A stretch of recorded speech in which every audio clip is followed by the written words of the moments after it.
Although it feels like I literally just set up my last bullet journal, we are here setting up a new one. This one you can see is a square notebook from Archer & Olive, so a size that I haven't used before in my quest to try all of the sizes, like within reason. But starting at the start, a very good place to start, we're going to put my name on the inside cover. You may be able to see that yes, I have penciled this in first. I don't typically write my name into a new journal without penciling it in. I just want to make sure that the very first page looks the way that I want it to, the lettering is central, all of that kind of stuff. To add a little bit of decoration to this first page, I am putting some stars and sparkles around my name, and this kind of ties in with the theme that I've chosen for my start of journal setup. While I won't be using doodles in the setup, I am using washi tape that features those kind of stars and sparkles, so I thought it was a nice simplistic nod to that. The nameplate takes us barely any time at all though, so flipping on into the first actual page, we're actually flipping past it because we're going to turn that first page into a pocket. This is something that I talked about in my 23 new layout ideas for 2023 video, but it just gives you another storage space to put things in your journal. While the gusseted pocket in the back can be very useful, this front pocket is going to hold a couple of different things,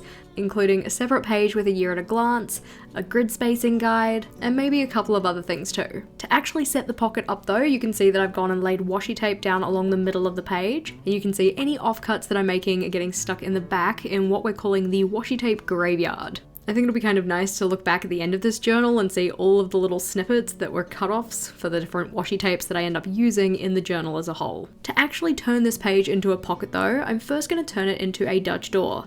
This is done just by cutting horizontally across the page from the outer edge to the spine and then removing the top section of the page. And I'm making use of the fact that that first page in your notebook is typically stuck to that kind of cover cardstock. This means that I can cut that Dutch door off a little further out than the spine edge of the page, which means that it's going to keep all of the pages in my notebook secure. The next step to turn it into a pocket though is to stick down the sides, in particular the outer edge of the remaining part of the page and the lower edge. This means that that top edge where the washi tape is going to remain open so I can slip things into the pocket. If you want a full tutorial on that one, do just let me know in the comments, but hopefully you kind of get what I mean. With the pocket done though, it's time to work on the first proper layout, I suppose, in our setup, and that's going to be a key page. Again, to decorate this one, I'm using washi tape from the washi tape shop. This one is the Fairy's Nest set, and although this one isn't actually available on the store anymore, if you wanted to grab anything from the washi tape shop, you can use my code JashiiCorrin for 10% off.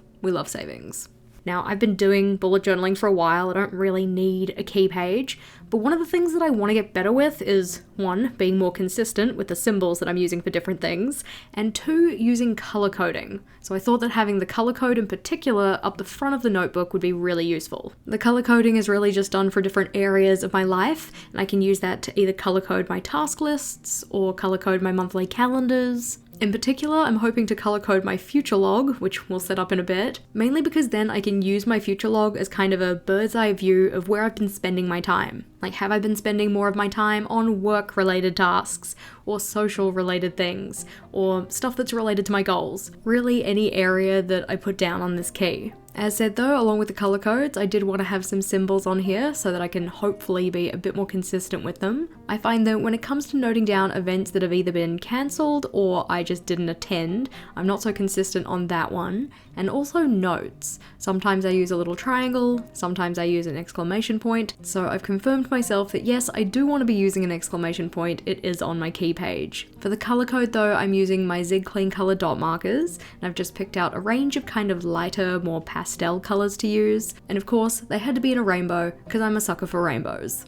In terms of timing though, from first touch of the pen to final erasings, the nameplate, front pocket and key page took 30 seconds, 5 minutes, and about 9 minutes respectively. But as always, this time doesn't include idea generation time or sketching in time. If you wanted to see how long that process kind of took, you can head over to the live stream we did where we planned out this journal. I've been feeling that things have been a little bit stale for me in terms of my future log recently. I've been using the same kind of style or general layout for the last couple of journals, so I really wanted to change things up in this new one. For that reason, I have decided that I'm going with a Calendex, which I haven't used in quite a while, but to set this one up we just need a column for each of the months that I want my future log to capture. Because I'm starting this journal in September, I'm making the future log start in October. because I don't really need September to be in the future log, because September will be the first month that I'm actually using the notebook. You can see that I've drawn out 12 columns though, so this is going to span a full year, so from the start of October this year to the end of September next year. On the outer edges of those columns, I'm going to be putting down the numbers 1 through 31 to represent each day of each month, and I'm capping off the bottom of each column so that there's only enough space for the number of days that that month actually has. So for instance, using all of the spaces for October, which has 31 days, but capping it off at 30 for November, and so on and so forth. The way that the Calendex works though is that rather than writing down the event title or appointment title in the little box for each of the days on each of the months, instead I put down a number which references a page in the journal. This does mean that I will have to number the pages of the journal, because Art and Olive notebooks don't come with page numbers pre-printed, but for any events that I'm moving forward from my previous notebooks, ones that I already know are happening at a certain point in the future, those ones are just going to get written down the right hand side of the spread. That way I can bring all of those ones forward. I don't have to set up a full separate page just to list out those events. This is just something that I did last time I used the Calendex, and I found it worked quite well. Because I only have 5 dot grid spaces across for each of the columns that I've got for each of the months, I didn't want to take up some of that space just to write out the initials for each day of the week. So instead what I'm doing is using some light grey dividing lines, just to show where one week changes into the next. So this dividing line for me, with the way that I like to structure my weeks, is between the Sunday of the last week and the Monday of the next. I did end up making a mistake on one of the months, so I did have to fix that one up, but this just involved using some white sticky labels and sticking over the top of the lines that weren't supposed to be there. This is also why I typically like to pencil things in first, but adding those grey dividing lines were kind of a last minute decision. Our Calendex future log took about 16.5 minutes to set up, from first touch of the pen to final erasings. This didn't include the time it took to lay down the washi tape that we had at the top, because that one was done before I started filming. When I give these time estimates, it's really just based on how long I spent filming the setup, which is why I don't often include the idea generation and the sketching in, because I don't usually film those parts. Flipping on over and into the next spread though, this one is all about goals. I typically like to keep my goal-related stuff close to the front of my journal, just so that it's easily accessible and I can find it when I need to. You can see that I already decorated the page with that washi tape that we were using before. Again, all of the ones I've used are just from that same fairy's nest set, but the layout that we're setting up really has 2 halves. On the left-hand side, I'm having a 24 before 2024, so 24 things in particular that I want to accomplish before the year is over. This is something that I do typically like to set up in my last journal for any year. So whether that be 23 things before 2023 for last year, or 22 before 22 for the year prior. The nice part about the number 24 though is that it has a lot of different factors in terms of numbers that you can equally divide it by. So factors of 1, 2, 12, 3, 4, 8. It just means that there's a lot of different options in terms of laying it out on your page. I've opted to have 4 columns and 6 rows of boxes though, so just arranging it in a neat little grid. I haven't actually decided what any of my 24 things are going to be just yet, but I'm probably going to pull them off my 101 things list, which is what my right hand page is related to. In this one we have 5 separate boxes, so 4 that are kind of smaller, 1 that's kind of larger, and in those 4 smaller boxes I'm going to be outlining which of my 101 things I want to do in each month that this journal will hold. So just outlining the ones that I want to do in September, October, November, and December. And then that larger box is just a place for me to drop any of the ideas I might have for my 101 things list for next year. If you haven't heard of it before, the 101 things list is effectively kind of what it sounds like. So it's a list of 101 things that you want to do in a certain span of time. For me, I like to set up a new list every year, just because my priorities change. I don't really want to work with a time span that's quite long and then end up having things written down on my list that I end up deciding aren't actually priorities to me anymore. So getting to have a yearly refresh of that list is something that I appreciate. This does also mean though that I don't often get all 101 things done, but because a year is a shorter span of time compared to other time frames that you might use, I'm also quite mindful of what I like to put on the 101 things list. So not just making them really big ticket items. I like to have some smaller things in there as quick wins. I know for instance that in October/November, one of the 101 things that I'm going to want to work on is trying a pumpkin spice drink, because I've never had one before and I just want to have that experience. Even if it doesn't end up being for me, at least I could say that I tried it. And this is what I mean by smaller things. Yes, there are some bigger goals on my list, like releasing a goal setting course, but there are also smaller things like trying an iced matcha latte and trying a pumpkin spice drink, baking cookies, that kind of stuff. This spread took about 12.5 minutes to set up though, so that's ruling in all the boxes and colouring in the different sections, putting in the header. I did end up going in and fixing the header because I didn't quite like how the 4 turned out, but I did that off camera between setting up this layout and filming the final flip through. Moving on to a layout that took about 23 minutes to set up. Again, not including the washi laying time, but this spread is for my work-related tasks. On the left-hand page, I'm going to be setting up an ideal weekly schedule for myself. This is something that I've been meaning to work on for quite a while, so I'm hoping that having an actual layout in my journal for it is just going to give me a bit of a push to actually get that goal done. I have started working on it, I am making progress, but I would like to make more. As said though, this is an ideal weekly schedule. It isn't necessarily what my week is going to look like every single week, but it just gives me a rough guideline of when I want to be working on what. I don't end up filling in any of the specifics of this one on camera, but there are some activities that on a weekly basis are pretty regular for me. So for instance, doing our live streams every week, and also having Bujo Wednesday with my friends. Those kind of things I can put on here first, and then in amongst that I can put in my work-related blocks. So what times do I want to spend filming, or scripting, or editing? I'm hoping that by having an ideal weekly schedule, it'll just help me hold myself a little bit more accountable to having better work boundaries. Because I enjoy what I do, I have a tendency to just constantly be working, which means that I end up sacrificing self-care time. So things that I'd like to do that aren't work-related, stuff like gaming or reading or whatever else, which typically ends up getting pushed to the side because I get really wrapped up in my work. On the other side of the layout though, we have a couple more work-related blocks, the first of which is a work versus home weekly tasks. So tasks that I can assign to each day of the week, or ones that just have to happen on a weekly basis but don't necessarily have to happen on a specific day of the week. For instance, I know that I do my laundry on Mondays, but we do the towel laundry on Fridays. So I can put those into these boxes just so I can see how I'm spreading my work around over the week. Both as a way to batch things where I can, and also not overwhelm myself with piling too much on one day of the week. The box on the very right hand side of the spread though is for work-related projects that I keep putting off because I get caught up in the kind of day-to-day hustle of work. Stuff like putting printables in my shop. I've got the printables there, they're ready to go, I just actually have to put them online so that people can get them. This one is similar to the projects list that I have in my current everyday journal, though that one's more so related to home-related projects. I've been finding that one helpful though, so I thought it would be good to set up a work-related one in this new journal.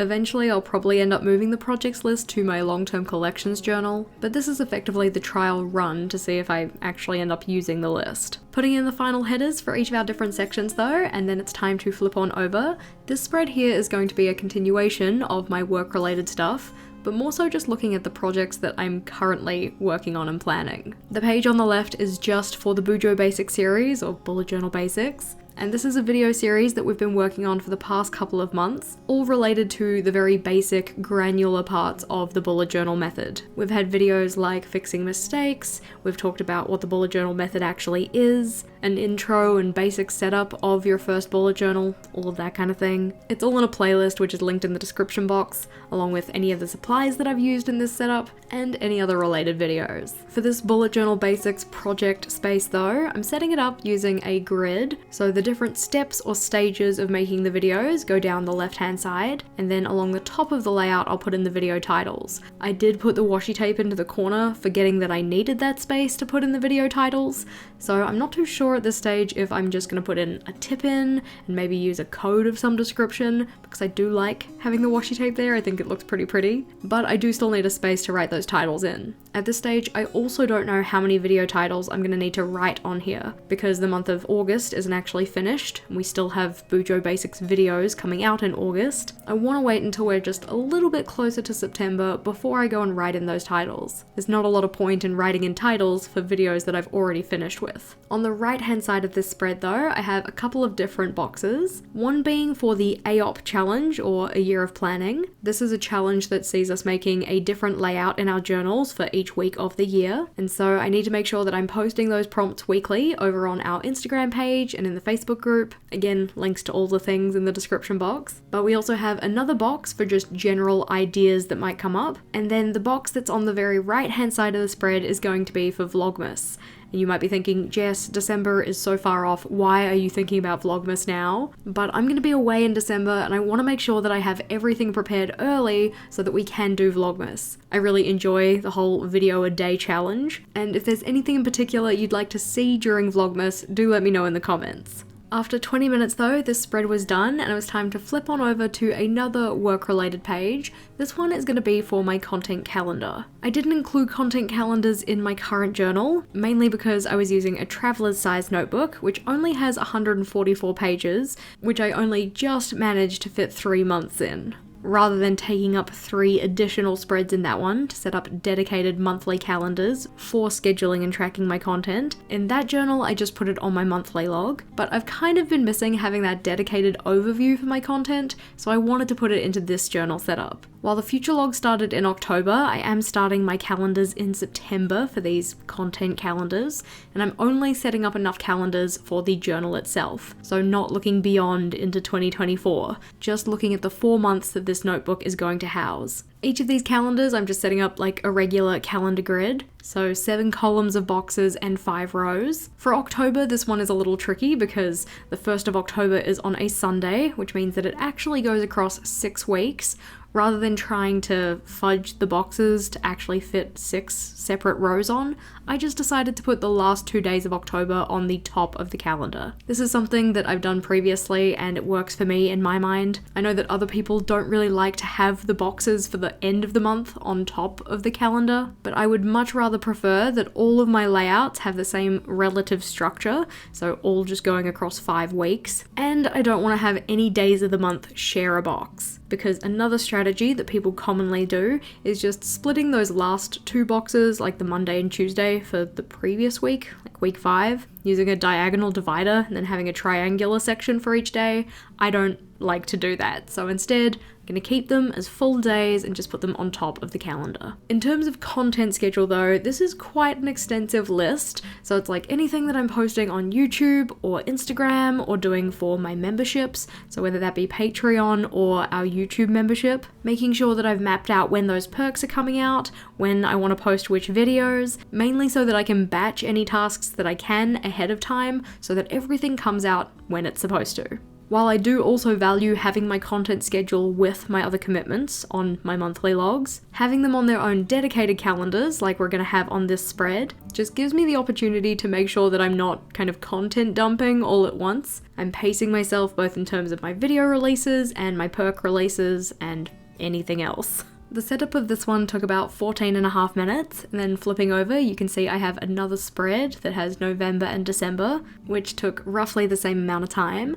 And then after this we're on to a couple of different layouts. On the left we're going to have a space for my finances, and on the right we have a space for my media log. This might seem like an odd combination, but I did poll the good people who were over on the live stream and this is what they voted to do, mainly so that on my next spread we could have the sections related to my physical health and my mental health together. Media and finance isn't something that I'd typically put right next to each other, but I didn't have enough stuff that I wanted to record for either of them to warrant using a full spread. You'll have seen that I did make another stuff up when it came to the header for the finances section, but this was easily fixed just using some of those white name labels that I used for the last one too. This left-hand finances page though has 3 different sections, so the top left-hand space is going to be for a little bar and line graph, which I'll explain in a second.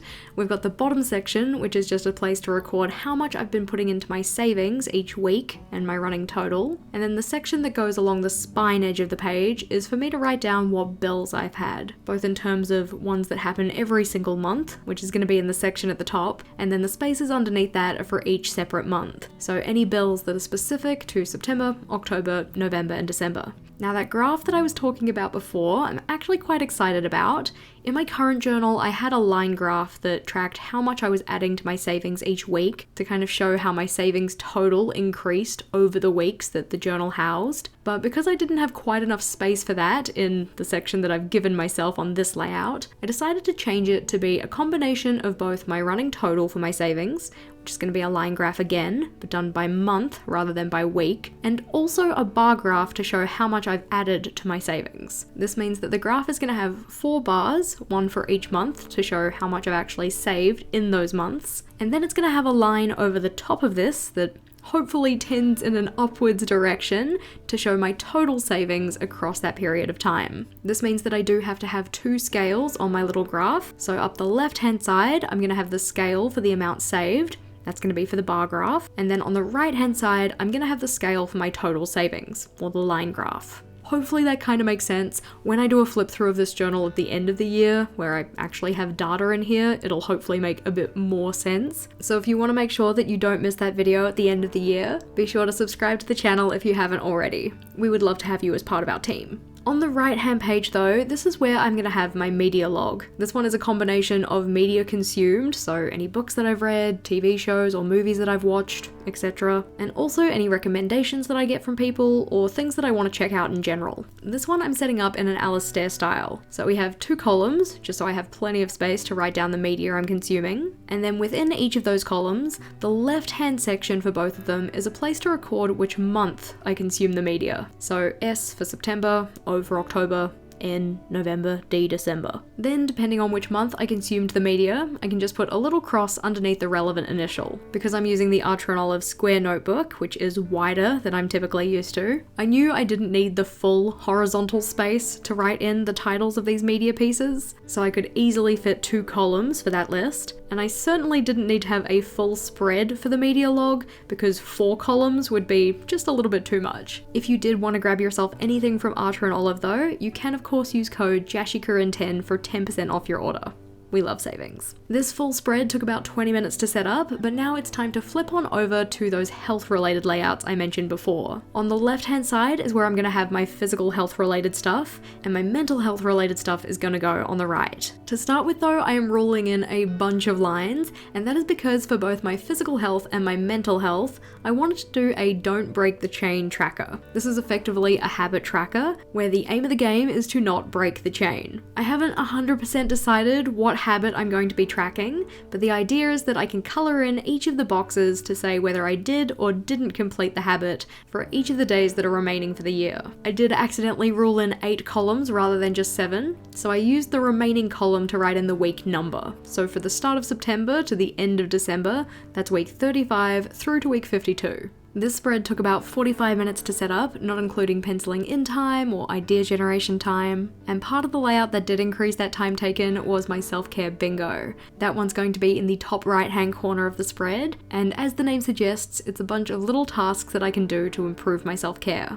Or focus on it, or just do something related to it. This is something that I enjoyed having in my current journal. Even though I didn't use it to its full potential, I actually still have 3 spaces on my current bingo board that don't even have a self-care activity assigned to them. So I want to make sure that I have as much of this bingo board filled in before I start using the notebook as possible. Thankfully, on our planning live stream, people gave some great suggestions of what I could put on the self-care bingo board. So by the time I finish setting up this layout, I only actually have 4 spaces that I need to fill. If you have any suggestions of other things that I could put on my self-care bingo board once you see what I filled it in with so far, I would love to hear about them. But in terms of the other parts of the spread, I put the header for the page in the bottom right corner, just because that was the space that I actually had to fill. And then on the very left of the spread is where I'm putting in a favorite meal section. This is both doubling as a functional thing and more of a memory keeping thing. So functional in the sense that I can use it when we come to do our meal planning, because I find that every time we go to do meal planning,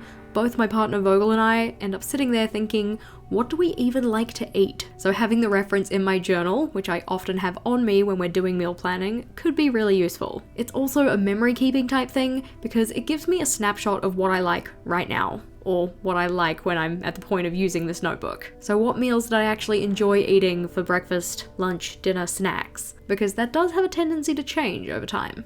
As I mentioned before, I haven't formally picked what I want my don't break the chain trackers to actually track. I'm thinking for the physical health one, it'll probably be something like daily movement, and I like to word it that way rather than exercise because my body just likes to rebel against the word exercise. And then in terms of my mental health, it might be something like making sure that I actually finish work by a specific time every day and using my evenings as me time rather than work time. As said though, haven't formally decided, so we will have to wait and see. Flipping over though, and the next spread is going to be for my new journal planning, or what I call my new Joe planning pages. Every single time I set this one up, it feels super odd because I'm setting up a space where I'm going to be planning the journal after the one that I haven't even started using yet. In fact, on this spread, I'm actually going to be planning 2 journal setups because with the start of the new year, I'm not only going to be planning an everyday journal, like the one we have here, but I'm also going to be planning the setup in my yearly collections journal.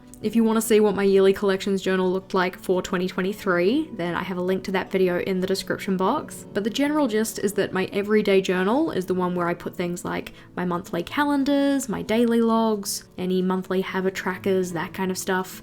And my yearly collections are year-long pages, or year-long collections. Things like my full 101 things list, which I track across the entire year, any year-long challenges, whether that be for something like book club or a year in pixels, and any other layout that's related to a full year picture. By putting them in that separate journal, I don't have to set them up time and time again with each new everyday journal that I use throughout the year, because I find that I use anywhere from 2 to 3 journals for my everyday journal each year. For instance, the one we're setting up here is my 3rd for the year. The layout of this page though is fairly straightforward. On the right hand page, we have thumbnails for the different layouts that I'm going to be setting up in those new journals. And then the left hand page has a space for general notes and spaces to list out the pages that I do want to include in each of those new journal setups. Because as said, I'm planning out 2 journal setups. I have 2 separate sections, so the stuff at the top across both of the spreads is going to be related to my next everyday journal, and the spaces at the bottom are going to be related to those yearly collections.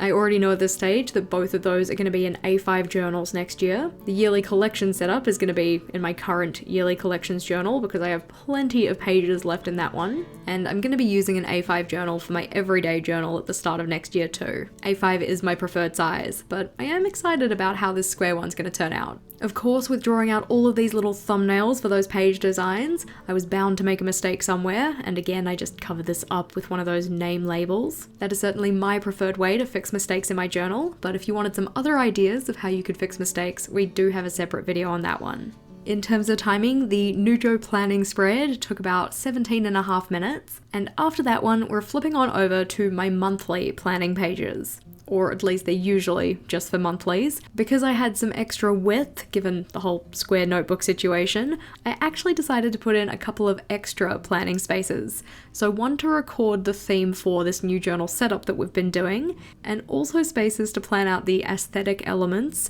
of both my everyday bullet journal and my yearly collections for next year. This isn't something that I've done previously, but I had extra space, so I figured I might as well use it. For each of the sections on this layout though, I have a space to write down what the theme is, beside the title for the span of time or place in the journal. So the place beside Nujo, I can write in what my Nujo theme is. The space beside September, I can write in what my September theme is, etc. I have little boxes to plan out the color palette and record the pen numbers. Then underneath this, the space on the left of each segment is a place to write out general aesthetic notes. So stuff like, do I want there to be good contrast? What kind of doodles do I want to use? Am I using washi tape? That kind of thing. And then next to that, on the right, I can write out a list of the spreads that I want to include. This effectively acts like a checklist for me when I go and set up those sections in my notebook. At the bottom of each segment, I also like to put in a little example of the font or lettering style I'm going to be using, somewhat in a way to make sure that it actually works with the other parts of the theme that I've decided on. In terms of timing though, this spread took about 10 minutes to set up, and then another 4.5 minutes to put in the aesthetic notes for my Nujo setup. And typically this would be the last part of my start of journal setup, but we need to sort out some materials to put in that pocket that we set up at the front.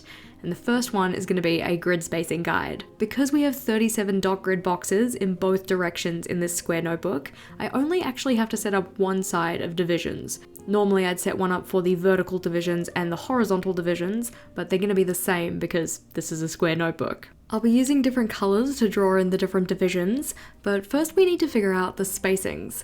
For this, I'm using my grid spacing calculator, which is good for any journal size. We just need to put in the number of dot grid boxes, which we said was 37 for the square notebook. And we also want to specify whether we want to round to full grid spaces. I'm going to put this down as yes, because I like to do my divisions on the dot grid rather than partway between the dots. From that information though, it'll tell us how many boxes we need in each segment if we're dividing it into halves, thirds, quarters, fifths, sixths, and then other. For this, I've set it to 7 segments for the 7 days of the week. We can also specify if we want any spaces between those segments. And I use this to deal with any remainder dot grid boxes. So what this tells us is that if we want to divide the page into halves, or 2 segments, each of those segments needs to be 18 dot grid boxes. And we'll have 1 dot grid box remaining in between them. If we want to do thirds and have no spaces between the dot grid boxes, each of them needs to be 12 and we're going to have 1 box remainder. Rather than having that 1 box remainder though, I'm going to specify having 2 dot grid boxes between each of the segments. This tells me that I won't have a remainder and that each of those segments is going to be 11 dot grid boxes.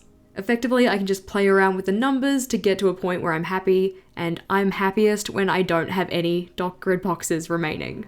So that's having 1 dot grid box between the 2 segments if I'm doing halves, having 2 dot grid boxes between each of the thirds for when I'm doing thirds, having 1 space between each of my quarters, and then having 2 dot grid boxes remaining, which I can put on the outer edges of my layout, so on and so forth.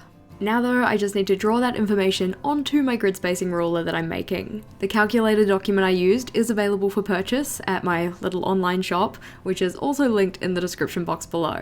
For both the drawing in and doing the calculation stages, my grid spacing ruler took about 6 minutes to set up, but another thing that I want to have in my pocket at the front is a year at a glance reference. Rather than setting up a new one, I actually made the year at a glance in my first journal for the year into a removable collection. So I just pulled that one out of there and took off the washi tape that I had holding it into the inside cover. Bringing back my square notebook and having a look at the layouts that we've set up today, I must say that I am pretty dang chuffed with how all of these turned out. I think that the washi tape is really gorgeous and it made for a really nice color palette and start of journal theme. We of course have to slip those extras into that pocket we created at the front, and I think that having them up the front and easily accessible is really going to help me use them more. I'm really looking forward to using the Calendex again instead of my more typical future logs, and I'm hoping that I get a lot of good use out of the other layouts that we've set up. I know that this square notebook is going to be a fun challenge, and I'm really looking forward to sharing more layout ideas with you. Make sure that you are subscribed so that you don't miss out on those, but if you are looking for more new journal inspiration, then the playlist we have at the top here is worth checking out. Click or tap on that one and I'll see you over there.